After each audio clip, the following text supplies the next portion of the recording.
In the Wasco County District Attorney seeking to dismiss more than 160 cases that were connected to a former police officer in the Dalles who was fired from the department for lying.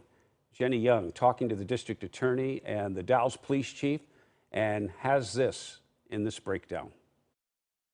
The investigation into these cases started back in 2021 when current Wasco County District Attorney Matt Ellis says he found out one of the former police officers had a lying problem.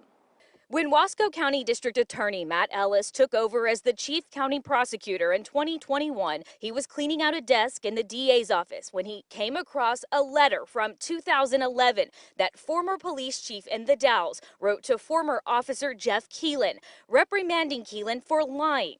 Ellis says the letter was never disclosed to defense attorneys representing people in cases that involved Officer Keelan. It was a letter that would impeach Officer Keelan's credibility as a witness. Ellis says he knew there was no question. Any case where someone was convicted, if Officer Keelan was involved in that case, it needed to be reviewed. So he contacted the Oregon Innocence Project to do the work.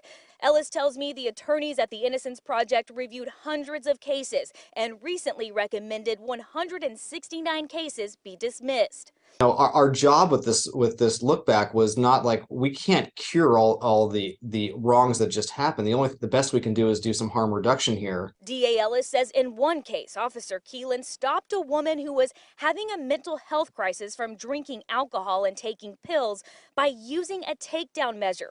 That woman was forced to pay Keelan a $250 fine. I looked at that and I was so disgusted by that case when I found it that I picked up the phone and I called her personally and apologized and said, we're going to try to even get you your $250 back. According to Ellis, none of the cases up for dismissal involve people that are currently serving time in jail.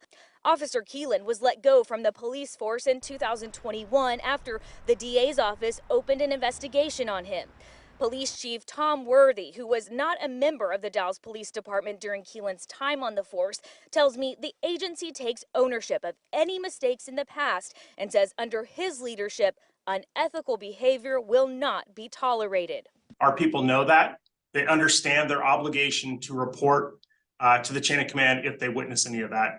So I think those things that occurred in the past, while tragic, are not still occurring here, and I can only change and affect the future. Ellis tells me the dismissal process does take some time. Out of the 169 cases, he says about half have been signed off for dismissal. Jenny Young, KOIN 6 News.